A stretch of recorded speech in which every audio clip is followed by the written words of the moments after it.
Good morning everyone, welcome back to my channel জবার সংসার ব্লগসের নতুন একটি ভিডিওতে তোমাদেরকে অনেক অনেক স্বাগত আর অনেক অনেক ভালোবাসা জানাই। চারিদিকে যা বন্যা হয়েছে, আশা করি তোমরা সবাই ভালো আছো, সুস্থ আছো, আর আমরাও ভালো আছি মোটামুটি। সকালবেলায় আনাজ কাটতে বসে গেছি, কারণ আজ শনিবার, দুজনেরই স্কুল আছে। এতদিন তো ছুটি চলছিল, যদিও তোমাদের দাদাভাইয়ের কাছে দাদাভাইয়ের কাছে নয়, স্কুলের কাছে জল যদিও খুব একটা শুকনো হয়নি, রাস্তায় এখনও জল আছে প্রায় 1 হাঁটুর সমান। এইগুলো পেরিয়েই কিন্তু তোমাদের দাদাভাই আজকে স্কুল গেছে। আর বাবিনের স্কুল যেতে জল মোটামুটি শুকনো হয়ে গেছে, অসুবিধা নেই, ও স্কুল ভালোভাবে গেছে, চলেও এসেছে। তোমাদের দাদাভাইয়ের একটু অসুবিধা হচ্ছে যাতায়াত করতে, কারণ রাস্তায় এখনও বেশ অনেকটাই জল আছে। আবার ওর স্কুলের মাঝখানে স্কুল, সামনে মুন্ডেশ্বরী নদী, আবার পিছনে একটা বড় খাল, প্রায় নদীর সমান। আর ওই খালের ওপর দিয়েই একটা ব্রিজ করা আছে, ওই ব্রিজটা পেরিয়ে তারপরে স্কুলে যেতে হয়। তো ওই ব্রিজটাও একদম জলের নিচে পুরো ডুবে গিয়েছিল। তো এখন বললো সব ঠিক আছে। আগে জানো তো এই ব্রিজটা ছিলই না, ব্রিজটা পুরো এরকম ওই খালটাই বয়ে গিয়েছিল। আর দুপাশে খালের এপার ওপারে নৌকা থাকতো, নৌকায় করে বসে খাল পার হয়ে তারপরে স্কুলে যেতে হতো। আবার আসবার সময় নৌকায় বসে পার হয়ে তারপরে বাইক নিয়ে ওকে রাস্তায় আসতে হতো। খুব কষ্ট করে স্কুলে যাতায়াত করতে হয় ওকে এখনও। ওই রাস্তাটা না একদমই ভালো না। তো যাই হোক, এখন কাজের জন্য ওকে তো যেতেই হবে, বাড়িতে তো আর বসে থাকা যাবে না। দাঁড়াও বলছি, শ্বশুরমশাই বাজার নিয়ে এসে গেছে, কি কি বাজার নিয়ে এলো আগে দেখে নিই।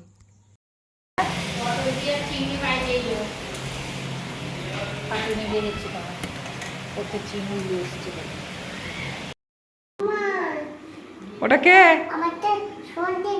তোমার ছোট দিদি না এটা বড় দিদি?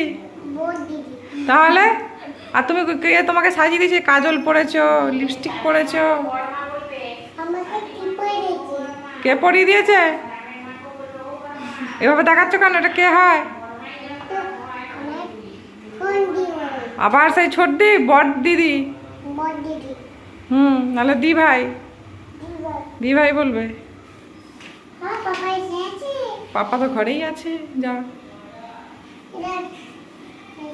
দেখেছো আমার মেয়ের কাণ্ড, এত সাজগোজ করতে ভালোবাসে যে আরোহীদের বাড়িতে গেছে, ওই যে সাথীর লিপস্টিক পরেছে, কাজল, এসব সমস্তটা পরেছে। প্রায় দিনই যাবে, রোজই যায়, প্রায় দিনই এসব পরে আসে ও। তারপরে তো আমার কাছে পরেই, আমার জিনিস নিয়েও নিজে নিজেই পরে নেয়। যাই হোক, যেটা বলছিলাম, ব্রিজটা তো এই রিসেন্ট হয়েছে, 2-3 বছর হলো। এর আগে কিন্তু ও 10-11 বছর ওইভাবে কষ্ট করেই স্কুলে যেত। আমি যখন ফার্স্ট টাইম ওর স্কুলে গিয়েছিলাম, তখন আমার ছেলে অনেকটাই ছোট। তো 2 থেকে 2.5 বছর এরকম বাবিনের বয়স হবে, তখন গিয়েছিলাম। তো তখন ওই খালটা না, শীতকালে তখন খালটা পুরোই শুকনো ছিল, সামান্য একটু ভেজা ভেজা কাদা কাদা টাইপের ছিল, কিন্তু ওর ওপর মোটরসাইকেল যাতায়াত করতে পারতো।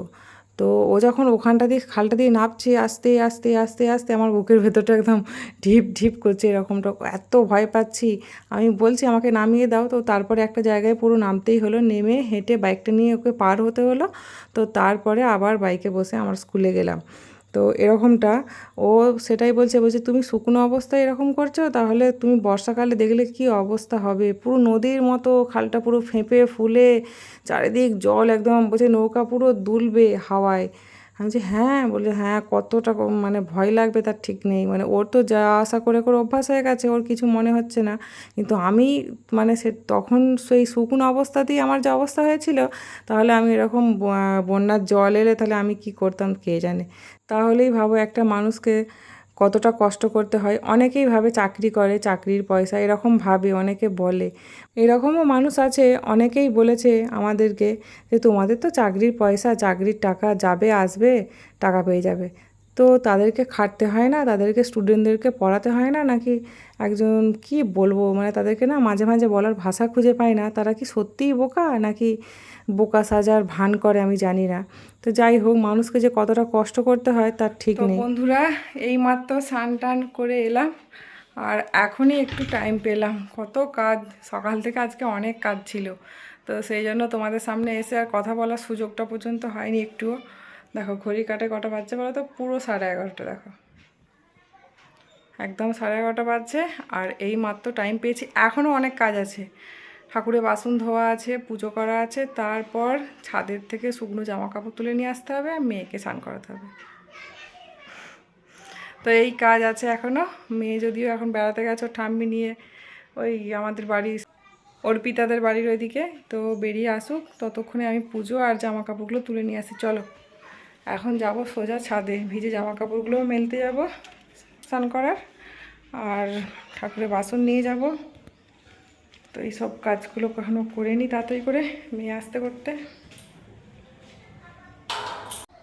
তো এই যে এসে গেছি ছাদে, আর ছাদে এখানে সামনে তো দেখো অ্যালোভেরা গাছগুলো রেখেছি, কারণ ওই যে রোদ লাগছিল বলে এরকম হলুদ হয়ে যাচ্ছিল, ওই জন্য এখানে কয়েকটা গাছ রেখেছি, এই সাইডে কয়েকটা গাছ রেখেছি। আজকে সকালে যখন এসেছিলাম তখন সব গাছগুলোই জল দিয়ে গেছি দেখো, আর গাছের গোড়াগুলো একটু পরিষ্কার করে দিয়েছি এই যে। আর এই গাছগুলো রোদে একদম পুরো জ্বলে যাচ্ছে, ফুল হচ্ছে দেখো কত, প্রচুর অপরাজিতা ফুল ফুটছে। চলো আগে জামা কাপড়গুলো তুলে নিই, তারপরে ঠাকুরের বাসনগুলো ধোবো। তো তোমাদের সাথে কথা বলতে বলতে এদিকে আমার সংসারের কত কাজ করে ফেললাম বলো তো। স্নান টান করে চলে এসেছি ছাদে, তোমরা তো দেখতেই পাচ্ছ, জামা কাপড়ও মেলে দিচ্ছি, দিয়ে এখন ঠাকুরের বাসন ধোবো। তো রোজই পুজো পাঠ থাকে, আর এগুলো করতে কিন্তু বেশ সময় লাগে জানো তো। আমাকে অনেকেই বলে এত পুজো পাঠ করার সময় তুমি কখন পাও, তার উপরে বাড়িতে তোমার ছোট বাচ্চা আছে। দেখো ইচ্ছা থাকলেই উপায় হয়, কিন্তু সময়ের থেকেও বড় কিন্তু তোমার ইচ্ছা শক্তি। তোমার যদি নিজের ইচ্ছাটাই না থাকে তাহলে তুমি সেই কাজটা কেমন করে করবে বলো তো। সোফায় ভাত নিয়ে বসেছে, সোফায় খাবে, বায়না ধরেছে। তোমার খাও এবার, তুমি নিজে নিজে খাও, চিংড়ি মাছটা খেয়ে নিলে বাকি ভাতগুলো খাও। ভাত আমি খাইয়ে দেবো? আচ্ছা ঠিক আছে, চলো বন্ধুরা আমার মেয়েকে আগে খাইয়ে দিই। আজ বলেছে নিজের হাত মুখে খাইয়ে দেওয়ার জন্য, দেখা যাক কতটা ভাত খায়। আমার মেয়ে মুখে যতটা বলে কাজে কিন্তু মোটেও তা করে দেখায় না, একটুও ভাত খায়নি, সামান্য একটু ভাত খেয়ে ঘুমিয়ে গেছে। আর এদিকে তারপরে আমি খেতে বসে গেছি। আর তোমাদের আজ বলাই হয়নি কি কি মেনু হয়েছে। পটল চিংড়ি হয়েছিল, আর পেঁপে আলু কাঁচকলা এসব দিয়ে গুগলি দিয়ে একটা ঝোল হয়েছিল, আর আনাজের মাছ ছিল, আগের দিনে মাছ দিয়ে টক। তো তারপরে একেবারে সন্ধ্যাবেলায় দেখো মেয়ে আজকে কি করেছে জানো, সেই যে একটুখানি ঘুমিয়েছিল, আধা ঘন্টাও হয়নি, তারপরে ওর পাপা স্কুল থেকে আসতেই, দা ভাই দুজনে আসতেই উঠে গেছে ঘুম থেকে, ঠিক আছে, ওদের আওয়াজ পেয়ে। তো আজ তো শনিবার ছিল, দুজনেরই টিফিনে ছুটি, তো আওয়াজ পেয়ে উঠে গেছে, তারপর থেকে আর মোটেও ঘুমাচ্ছে না। তো সন্ধ্যা থেকে এরকম কান্না করছে, বায়না করছে, সেজন্য। আর আজ তো অনেকটাই গরম ছিল, তো এসিটা চালাবো বলে বিছানাটা ভালো করে পরিষ্কার করে নিচ্ছি, তারপরে এসিটা চালিয়ে ওকে একটু ঘুম পাড়াবো এখন আমি। তারপরে জামা কাপড় আছে, সেই দুপুরের জামা কাপড় গোছানো হয়নি, ওগুলো গোছাবো। অন্য দিন বিকালে গুছিয়ে নিই, কিন্তু আজ তা হলো না, কারণ সম্পাদি বিকালে আসেনি, কিছু কাজকর্ম ছিল সেগুলোই করা হচ্ছিল। তারপর সন্ধে দিলাম, ধ্যান করলাম, তো এসব কাজ টুকিটাকি কাজ করে এখন মেয়েকে নিয়ে এবার একটু আদর করে ওকে নিয়েছিলাম, তারপরে নিচে চলে গেছে ও দাদু ঠাম্মির কাছে। সেই ফাঁকে আমি এখন জামা কাপড় সমস্ত গুছিয়ে নিচ্ছি। আর এই যে চাদরগুলো রোদে মেলা ছিল, এগুলো অবশ্য কাঁচা নয়, এমনি মানে কাঁচা চাদর ছিল, রোদে দিচ্ছিলাম, যেহেতু এসিটা চলে এখন, তো এটা আবার পরে গায়ে দিতে হয়, তো ওই জন্য একটু রোদ খাইয়ে নিলাম আর কি। তো এগুলো সমস্ত গুছিয়ে চুলটাও আঁচড়ে নেবো। চুলের অবস্থা দেখছো মাথায় একদম এক ঝাঁকা হয়ে আছে, এক তো কোঁকড়ানো চুল, তারপরে সময়ে যদি চুলটা না আঁচড়ানো হয় তাহলে মাথায় তো আমার আর হাত দেওয়াই যাবে না, প্রচণ্ড চুল তো এমনিতেই উঠছে, তো তার উপরে আঁচড়াতে গেলে কতটা মানে অনেক চুল উঠে যাচ্ছে। কেন এরকম চুল উঠছে জানি না, দেখো হাতের মধ্যে কতটা আমি পাকিয়ে নিয়েছি, নিচে পড়ছে, সমস্তটা ধরছি। কেননা এই চুল যদি আবার তোমাদের দাদাভাই বা বাবিন দেখে, ব্যাস আমাকেই প্রচণ্ড বকাবকি করবে। চুল ওরা খুব একটা পছন্দ করে না, ঘরের মেঝেই থাকলে ওরা খুব অপছন্দ করে। এবার একটু পরেই যাব নিচে খাওয়া দাওয়া করতে, বাবিনের পড়াটা হয়ে গেলেই। তো চলো বন্ধুরা, আজকের মতো টাটা, দেখা হবে আবার নেক্সট ভিডিওতে।